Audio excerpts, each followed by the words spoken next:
ช่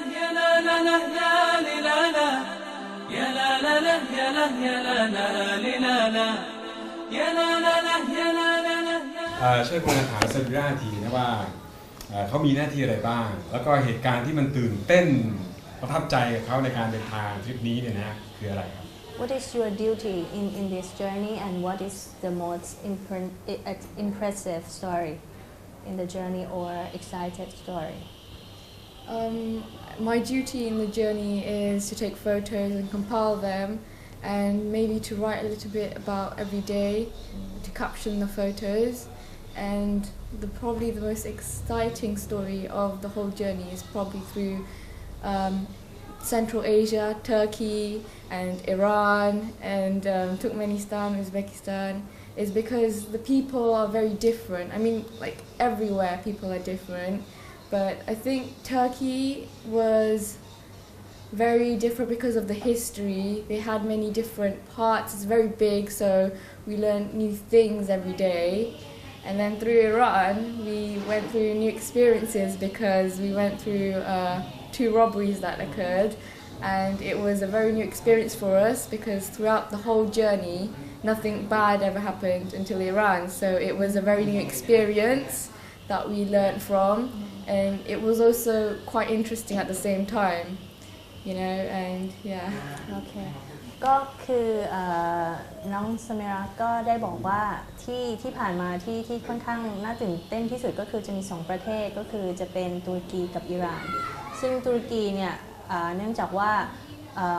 เขามีประวัติศาสตร์มีลักษณะที่ค่อนข้างแตกต่างจากที่เกิดมาที่จากมาอะไรเงี้ยนะคะก็เลยรู้สึกประทับใจตื่นเต้นที่ได้ไปตุรกีแล้วก็อีกประเทศนึงก็คืออิหร่านเพราะว่าได้คณะนี้ได้ถูกขโมยอะไรบางอย่างไป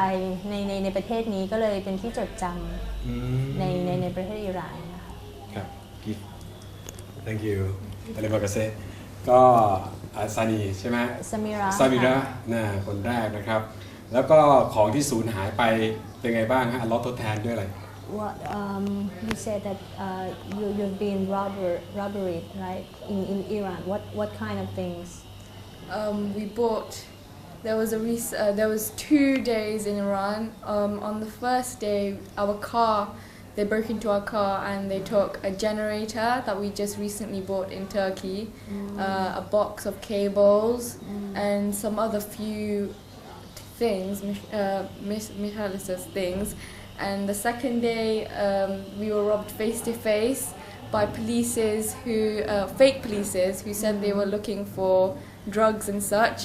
but they only searched like some items. They searched the pockets and stuff, and they asked for bags, and they took my parents' iPhones.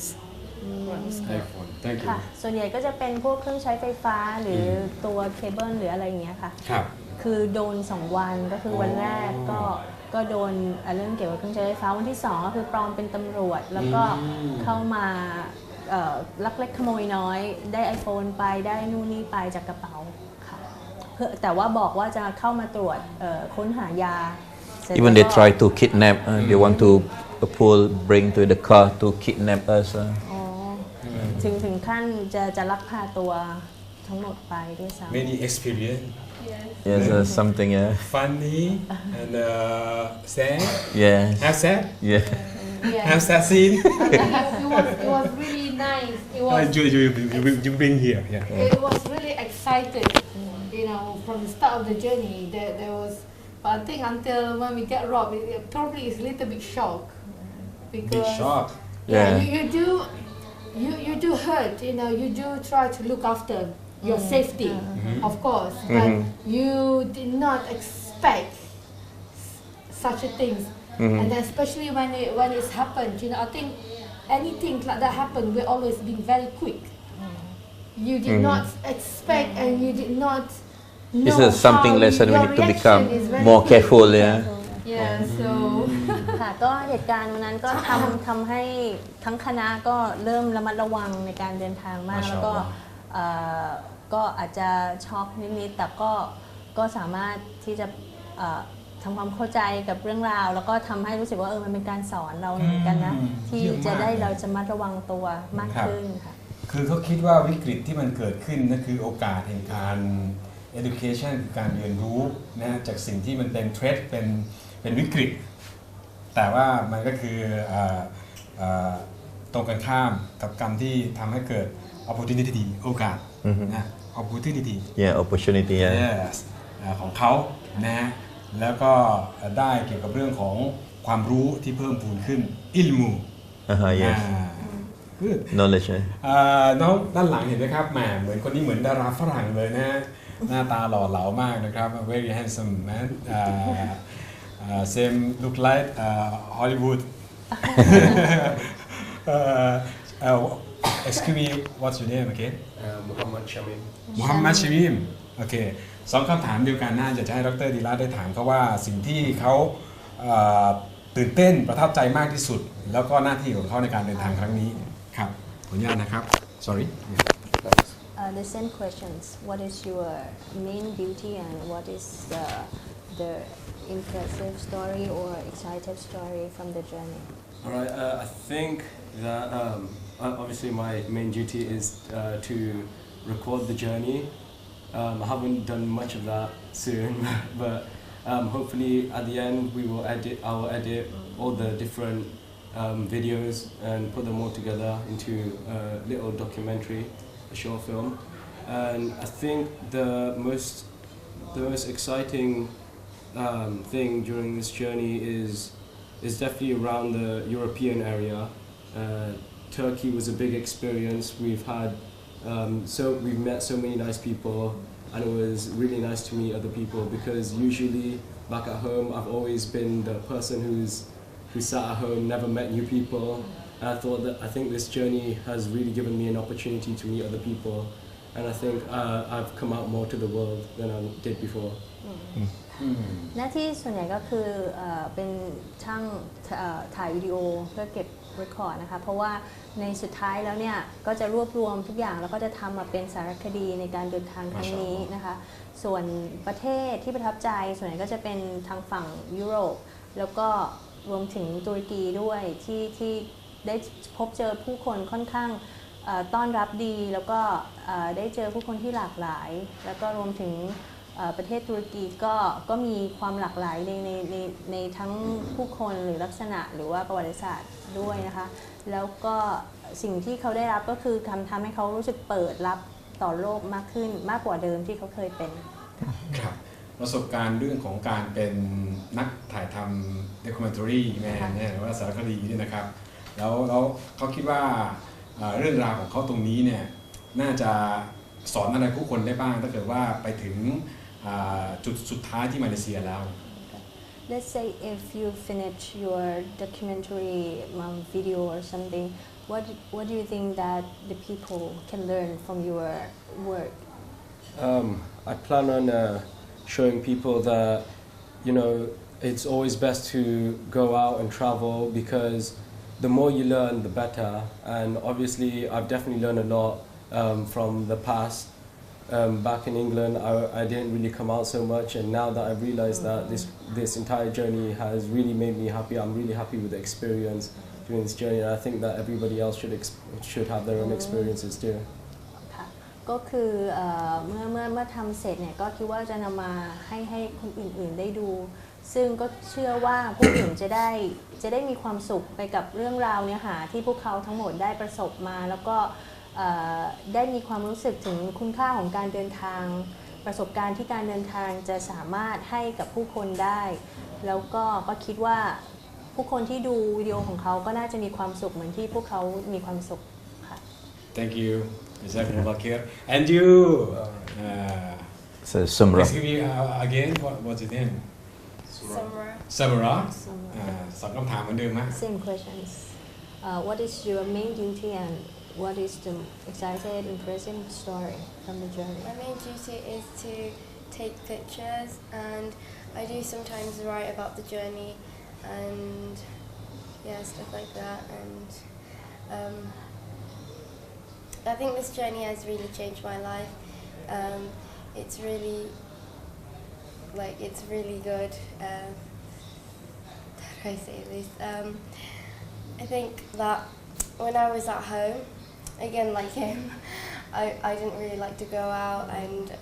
just be at home. But I think this journey has really changed that. So yeah. ค่ะหน้าที่ประจำก็คือถ่ายรูปแล้วก็เขียนจดบันทึกนะคะส่วนสิ่งที่ประทับใจจากการเดินทางนี้ก็คือได้พบผู้คนมากขึ้นแล้วก็ได้เปิดตัวเองมากขึ้นก็คือแต่ก่อนก็ค่อนข้างจะเก็บตัวไม่ค่อยอยากพบปะผู้คนแต่ตอนนี้ก็รู้สึกอยากจะเริ่มเข้ากับสังคมแล้วก็เปิดตัวมากขึ้นครับแล้วก็ประเทศไทยเป็นไงบ้างครับในมุมมองของเขา Do you like Thailand? Any opinion about Thailand? I really like Thailand. It's a really nice country. It's one of my favorite countries. ก็คือประเทศโปรดของเขาก็คือประเทศไทยนะคะแล้วก็ช ข อ อ บบ คุณ มา ครั ก บ นะคะ Because before Thailand, we lost 10 kilo. 10 kilogram. Couple of days I lost 10 kilo in the journey. But when as soon I arrived Thailand, in one day now I put weight. Suddenly. I think when we finish Thailand, you bring I think when we finish Thailand, the children will vote one of the best countries. Yeah. We always come back. We always come to Thailand, Southern, whenever we come back to Malaysia. But it's only like 1 day or 2 days, and we have 12 more days in Thailand. So we really hope that the children will learn The hospitality of the Thai people.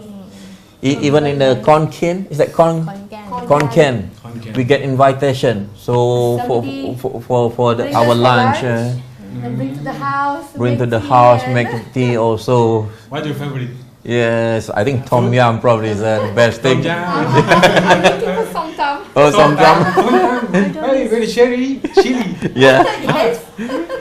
You can eat. Yeah. โอ้เขาบอกชอบส้มตำด้วยนะฮะนอกจากต้มยำนะฮะ ค่ะส่วนใหญ่ก็คือจะประทับใจเมืองไทยอยู่แล้วนะคะโดยเฉพาะอาหารก่อนหน้านี้ก็คือได้ผ่านการเดินทาง ก็ทุกคนก็เกือบลดโดยเฉพาะคุณพ่อลดไปประมาณ10 กิโลได้แล้ว แต่วันแรกที่เหยียบถึงเมืองไทยกรุงเทพนะคะก็เริ่มทานอาหารได้มากขึ้นตอนนี้ก็เริ่มอ้วนขึ้น ในเมืองไทยนี่รวมสมบูรณ์เรื่องอาหารอร่อยนะฮะ แล้วก็ยังอยู่ในประเทศไทยประมาณ12 วันนะคะซึ่งจะเดินทางค่อยๆเดินทางล่องไปเรื่อยๆ ครับ อีก12 วันในประเทศไทยก็หวังว่าจะได้พบปะกับผู้คนที่มีมิตรภาพส่งมิตรภาพให้กับพวกเขาอีกก็หวังว่าในการเดินทางก็จะมีความสุขไปตลอดทางจนถึงมาเลค่ะ สุดท้ายเลยถามเรื่องระบบจัดการศึกษาอันนี้อาจจะเข้าประเด็นหน่อยว่า weakness in Thailand in now is the education management Thailand not have speak English and next next 2 years we Yes, reach to ASEAN the community. ASEAN community. So what do you think about Yes. educational system in Thailand? Because nowadays we not too many percent that we can speak English. ครับพยายามจะถามเขาว่าเรื่องระบบการจัดการศึกษาเนี่ยนะฮะอย่างของบ้านเราเนี่ยจะเข้าสู่การเป็นประชาคมอาเซี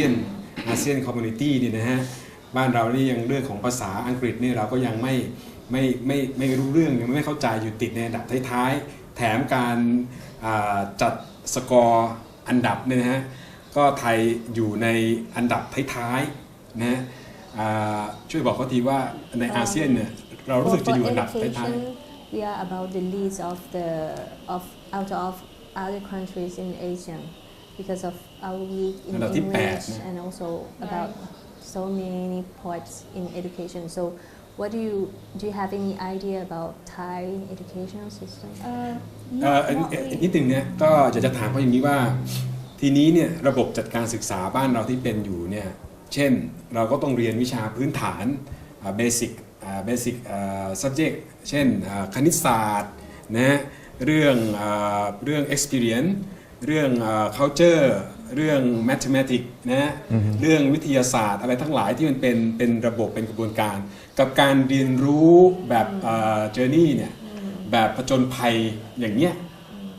อะไรมันคือสูตรตายตัวที่คิดว่าน่าจะเป็นสูตรสำเร็จแล้วก็เขาน่าจะเอาไปใช้กับชีวิตจริงได้ช่วยแนะนำรัฐมนตรีว่าการกระทรวงการศึกษาของบ้านเราหน่อย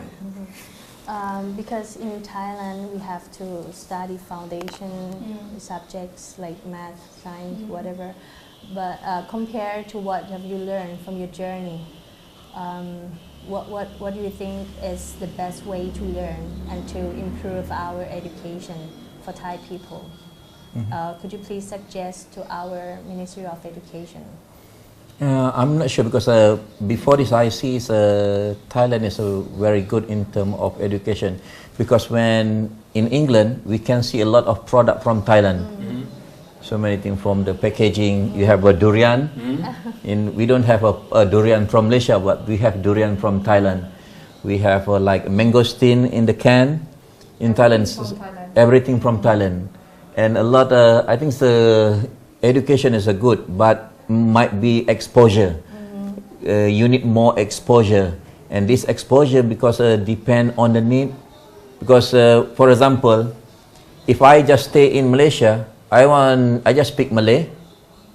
I don't want to learn anything. But when I travel, language is important. So I need to improve my English. I need to learn how to repair my car. I need to learn about navigation. Before this I never cook. When I start travel, I start learn how to cook. So this has become because the need there. Because you are relaxed, everything in front of you. Education for survivor, Yeah. right? Yeah, for survival. Yeah. Because the thing is, it's not just Thailand. There are a little bit different between the system in Asian country in the East and in the West. And I think if we actually live in Malaysia, and if we, the kids are brought up in Malaysia, it will be a different education system. We probably not. I don't think I'll be brave enough to take this journey. But because the difference between the education in the East and in the West is in the West, the children, since they're small, primary school, they've been encouraged to talk, to give their opinion, to give their views. So to talk in front, they've been taught bit by bit, and the system itself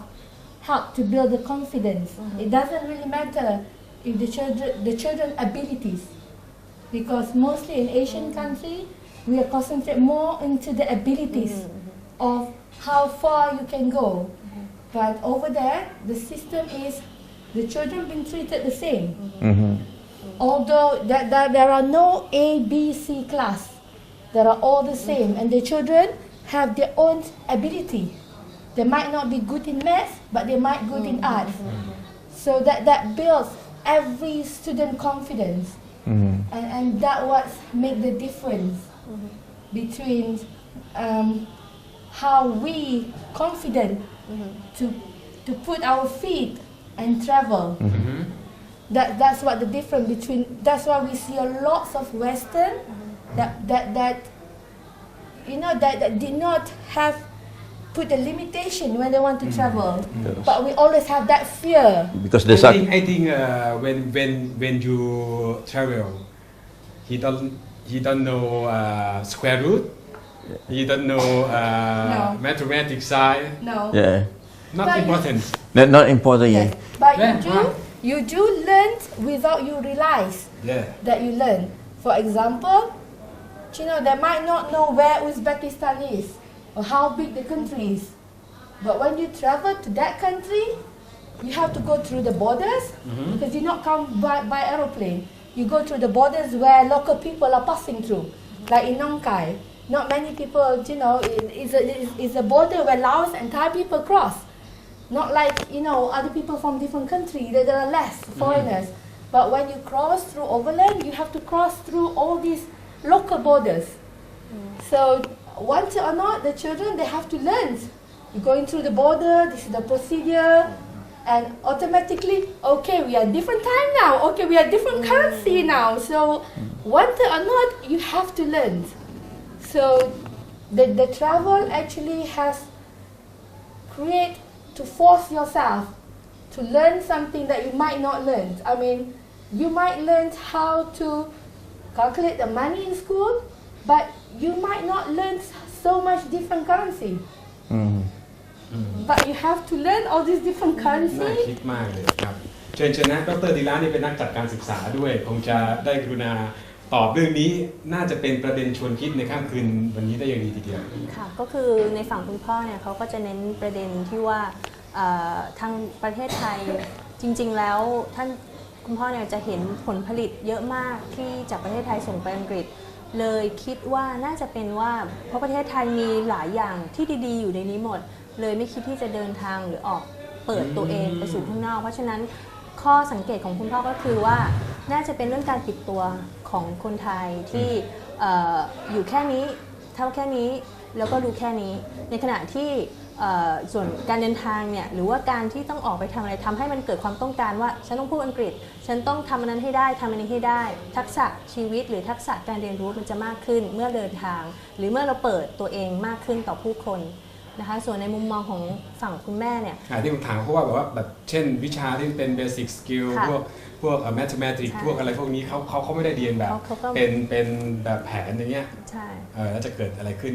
ก็คือเหมือนกับว่าในฝั่งคุณแม่เนี่ยจะพูดถึงเกี่ยวกับเรื่องระบบทั้งหมดเขาก็บอกว่าถ้าเทียบกับตอนที่ท่านเรียนมาเลย์เนี่ยนะคะก็เรียนคล้ายๆกับคนไทยก็คือเป็นระบบระเบียบแล้วก็จะดูผลการเรียนจากความสามารถในขณะที่ในฝั่งตะวันตกเองเนี่ยจะดูความเก่งของทุกคนเท่าเทียมกันทุกคนความสามารถคนนั้นอาจจะเก่งวิชานี้คนหนึ่งอาจจะเก่งวิชาหนึ่งแต่ทุกคนก็ได้รับการกระตุ้นให้ทำให้เต็มที่ความสุดความสามารถนั่นคือเป็นผลให้เกิดว่าทำไมเด็กๆในฝั่งตะวันตกถึงมีความมั่นใจในตัวเองกล้าแสดงออกกล้าพูดกล้าคิดมากกว่าเด็กในฝั่งตะวันตกซึ่งไม่ได้รับโอกาสนั้นหรือเราไปมองว่าเฉพาะคนเก่งที่จะได้รับการกระตุ้นแต่คนไม่เก่งหรือเก่งในด้านอื่นๆการกีฬาอะไรก็แล้วแต่ไม่ได้รับการสนับสนุนอย่างเพียงพอนะคะซึ่งฉันก็บอกว่าถ้าเกิดท่านไม่ได้ไปอยู่ที่อังกฤษหรือเด็กๆไม่ได้อยู่ในระบบอังกฤษก็คงจะไม่ได้มีความกล้าพอที่จะทำโปรเจกต์นี้แน่นอนเพราะว่าเราก็คงจะปิดตัวไม่อยากไม่กล้าไม่ลองไม่กล้าเผชิญแล้วก็รวมถึงการเรียนการสอนหรือความรู้ใหม่ๆที่มากับการเดินทางเนี้ยก็มันการเรียนรู้ในหนังสือมันแทบเทียบกันไม่ได้เลยมันได้เห็นความจริงมันได้ทำจริงหรือในค่าเหรียญในด้านเวลาที่ไม่เท่ากันการขั้นตอนการเข้าบอร์ดคือทุกอย่างมันเป็นเขาเรียกว่าเหมือนความรู้ทักษะชีวิตที่สำคัญสำหรับมนุษย์ทุกคนด้วยซ้ำนอกเหนือจากความรู้ในระบบการศึกษาครับกิฟต์นะ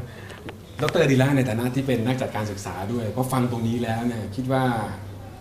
เราต้องเป็นอย่างนี้กันทุกคนไหมการศึกษาของเมืองไทยต้อง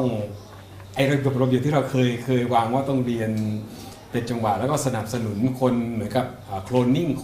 คนเก่งก็เก่งไปเลยคนไม่เก่งมันก็แบ่งไปเลยว่าสายวิทย์นะสาย and art คือเริ่มแรกเราต้องเปลี่ยนทัศนคติเกี่ยวกับมนุษย์ก่อนว่าทุกคนมีค่าเท่าเทียมกันทุกคนมีความสามารถมีความเก่งเด็กทุกคนมีความเก่งความสามารถเพียงแต่คุณครูได้มองเห็นหรือเปล่าแล้วก็ได้ถูกกระตุ้นหรือเปล่าในสังคมไทยอาจจะมองเพียงว่าต้องวิทย์ต้องคณิตคือเก่งสุดคืออย่าให้เหมือนกันไม่จำเป็นที่ต้องเก่งอย่างใดอย่างหนึ่งมันก็จะมีทฤษฎีที่บอกว่าความฉลาดมี8ด้านซึ่งหมายความว่าคนที่เก่งกีฬาเขาก็มีความฉลาดที่คนอื่นก็ทำไม่ได้แต่ทุกคนควรจะได้รับการกระตุ้นเท่าเทียมกันเพื่อให้นำศักยภาพของตัวเองออกมาใช้ให้ดีที่สุดให้เต็มที่ที่สุดเพื่อที่ทุกคนก็จะได้มีรู้จักคุณค่าในตัวเองความมั่นใจในตัวเองแล้วก็จะเปิดตัวเองมากขึ้นอย่างที่คนไทยเนี่ยถ้าคุณไม่เก่งปุ๊บคุณก็จะปิดตัวเองละฉันไม่เก่งเพราะฉะนั้นฉันต้องเป็นแค่นั้นแค่นี้นะคะที่เฉพาะคนที่ดูถูกตัวเองใช่เฉพาะคนที่เก่งเท่านั้นหรอที่จะได้ไปต่อเนี่ยค่ะแต่ในขณะที่ระบบอื่นๆเขาไม่ได้มองคนหรือไม่ได้มองเด็กแค่เลขวิทย์เขามองเด็กที่เป็นมนุษย์ที่รู้ว่ากำลังค้นหาว่าความสามารถเขาคืออะไรและทุกคนช่วยกันทั้งพ่อแม่ทั้งที่โรงเรียนทั้งครูซึ่งก็จะได้ผลออกมาว่าเขาสามารถดึงศักยภาพของเด็กมาได้เต็มที่มากกว่าในระบบบ้านเรา She's an expert management education. Okay. Next future Amin Shamim Shamim what what do you want to be what do you want in What you want to be? future? What do you want to be What is your ambition?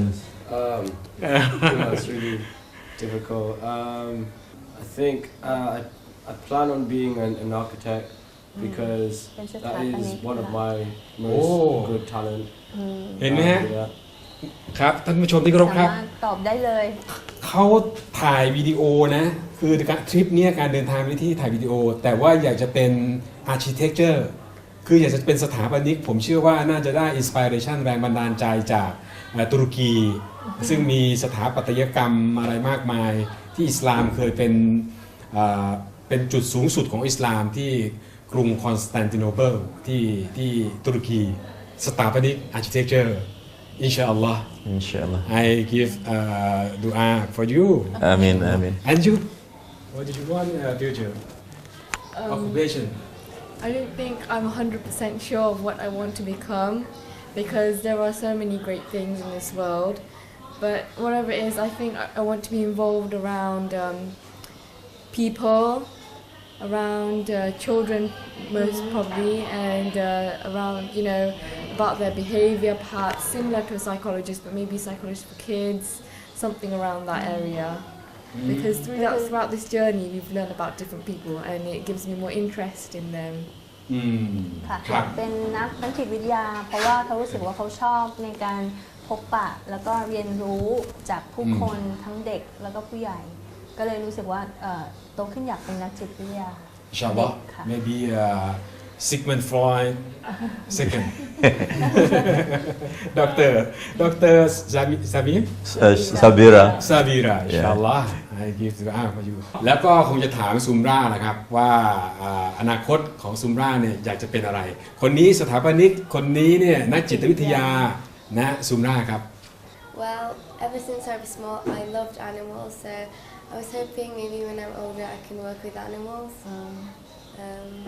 Yeah, I really like animals. คือน้องเขารักสัตว์อะค่ะเขาคิดว่าโตขึ้นไปคงอยากจะทำงานกับสัตว์ อาจจะเป็นสัตวแพทย์ maybe Okay thank you แล้วก็ say and you Mr. Junior Mr. Gibelat What do you want to do I maybe want to be explorer, travel around the world, and I want to see new stuff. And I also want to help new animals, and I want to see new animals too. new animals Yeah. คืออยากจะเป็นนักผจญภัย มาชาอัลลอฮ์ ท่องเที่ยวไปตามที่ต่างๆ แล้วก็ไปพบเจอสัตว์แปลกๆประหลาด หรือสัตว์ชนิดใหม่ๆ ที่ยังไม่เคยพบเจอกัน Thank you ท่านผู้ชมที่เคารพครับเห็นไหมฮะว่าการเดินทางเนี่ยมันเป็นโลกแห่งการเรียนรู้ที่กว้างใหญ่มากเลยนะดร.ธีระครับถามน้องๆเขาเนี่ยแทนที่เขาผมนึกว่าจะได้ยินคำตอบว่าทุกคนจะเป็นนักผจญภัยเป็นคนที่ผจญภัยเหมือนกับน้องคนเล็กนี่อย่างเดียวนะแต่คนนี้อยากเป็นนักจิตวิทยาคนนี้อยากเป็นสถาปนิกทั้งที่ทำหน้าที่เป็นคาเมราแมนบันทึกทำด็อกิเมนทารีทำสารคดีแต่อยากเป็นสถาปนิก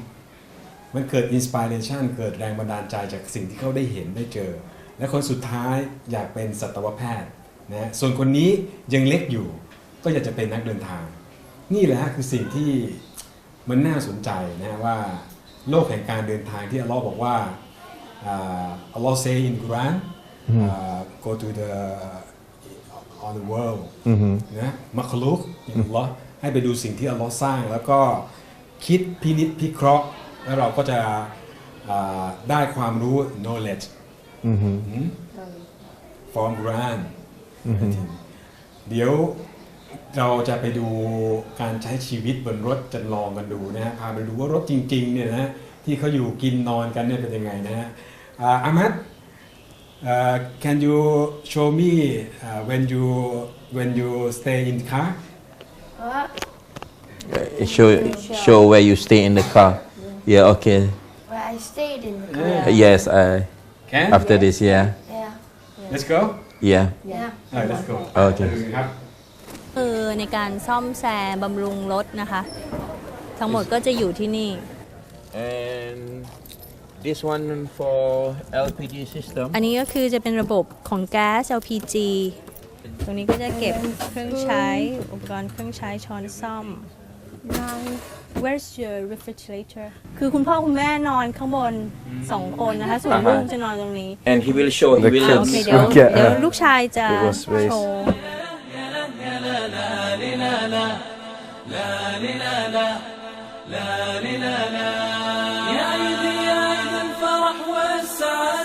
เราขอแนะนำพิมมาราชุดขจัดฝ้า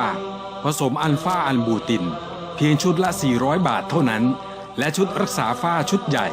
พร้อมโบท็อกทองคำและทิปเปิลสเต็มเซลล์เซรั่มเพียงชุดละ 1,900 บาทเท่านั้น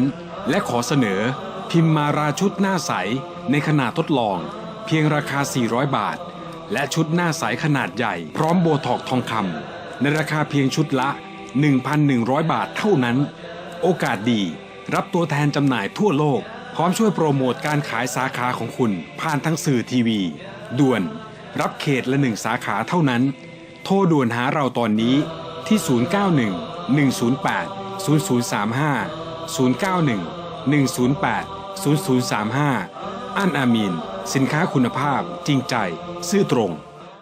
คุณเบื่อหรือไม่ที่จะเข้าครัวเพราะต้องหั่นจัดเตรียมผักและผลไม้ให้เป็นชิ้นสวยงามแบบพิถีพิถันต่อไปนี้ปัญหาของคุณจะหมดไปอันอามีนสินค้าคุณภาพจริงใจซื่อตรงขอเสนอ Genius Dicer Dicer Plus สุดยอดเครื่องหั่นผักผลไม้ได้หลากหลายตามความต้องการในพริบตาสะดวกปลอดภัยรวดเร็วกว่าการหั่นด้วยมีดถึง10 เท่าเพียงคุณวางผักผลไม้ชีสหรือเต้าหู้ลงไปและออกแรงกดเพียงเล็กน้อยคุณจะเห็นความสวยงามกับผักผลไม้ของคุณที่เป็นชิ้นมีความพิถีพิถันลงตัวสวยงาม Genius Dicer Dicer Plus มาพร้อมกับอุปกรณ์วัสดุชั้นดีถึง10 ชิ้นชุดกล่องพร้อมที่กดสับถูกออกแบบโดยผู้เชี่ยวชาญเพียงแค่วางผักผลไม้ของคุณและกดสับคุณจะเห็นความสวยงามของผักผลไม้ที่อยู่ภายในกล่องสวยงามไม่เลอะเทอะกระจัดกระจายไม่ว่าจะเป็นมันฝรั่งหอมแดงมะเขือเทศหรือสิ่งที่คุณต้องการและคุณยังสามารถเลือกสับแบบลูกเต๋าเล็กหรือใหญ่ได้ตามขนาดแม่พิมพ์